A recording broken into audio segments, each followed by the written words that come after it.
নমস্কার বন্ধুরা, আশা করি আপনারা সবাই ভালো আছেন। আজকে আমি আপনাদের সাথে আলোচনা করতে চলেছি 2026 সালের জুলাই মাসের পূর্ণিমা তিথি ডেট অ্যান্ড টাইম, কখন পূর্ণিমা তিথি শুরু হচ্ছে, কখন সমাপ্তি হচ্ছে এবং এই পূর্ণিমার পুজোর শুভ সময় কী। তো দেরি না করে চলুন ভিডিওটি শুরু করা যাক। 2026 সালের জুলাই মাসে পূর্ণিমাটি মূলত আষাঢ়ী পূর্ণিমা বা গুরু পূর্ণিমা নামে পরিচিত।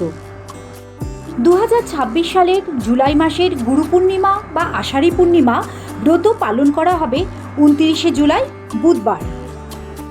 পূর্ণিমা তিথি শুরু হচ্ছে 28শে জুলাই মঙ্গলবার সন্ধ্যা 6:18 এবং পূর্ণিমা তিথি শেষ হচ্ছে 29শে জুলাই অর্থাৎ বুধবার রাত্রি 8:05। জুলাই মাসের গুরু পূর্ণিমার পুজোর শুভ সময় হল 29শে জুলাই ভোর 5:41 থেকে সকাল 9:05 পর্যন্ত। এই সময় আপনারা পুজো করলে জীবনে অনেক পুণ্য অর্জন করবেন। এবার আলোচনা করা যাক গুরু পূর্ণিমা বা আষাঢ়ী পূর্ণিমায় কী কাজ করণীয়।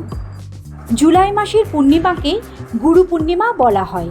এই দিন নিজের গুরু বা শিক্ষককে প্রণাম করা, তাদের থেকে আশীর্বাদ নেওয়া এবং শ্রদ্ধা জ্ঞাপন করা প্রধান কর্তব্য। দ্বিতীয় করণীয় হল, সনাতন ধর্মে এই দিনের মহর্ষি বেদব্যাসের জন্ম হয়েছিল, তাই বেদব্যাসের পূজা করা এবং গীতা পাঠ করা অত্যন্ত আপনার জন্য পুণ্যদায়ক।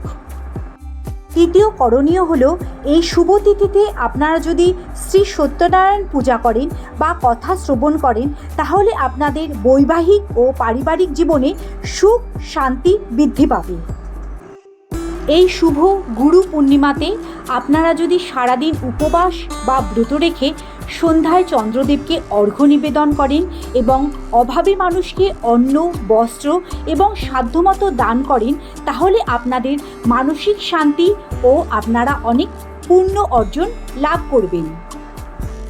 সবশেষে বলতে চাই, সম্ভব হলে এই শুভ দিনটিতে আপনারা কোনো পবিত্র নদীতে বা গঙ্গাতে স্নান করে সূর্যদেবকে জল অর্পণ করবেন। তাহলে আপনার জীবনে অনেক সুখ শান্তি সমৃদ্ধ নেমে আসবে।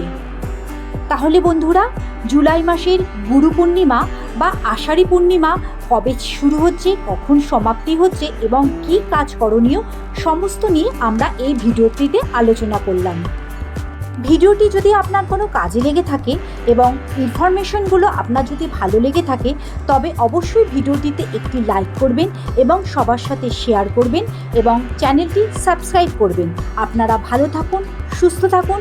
শ্রী নারায়ণ লক্ষ্মীর কাছে প্রার্থনা করে আমি এই ভিডিওটি শেষ করলাম।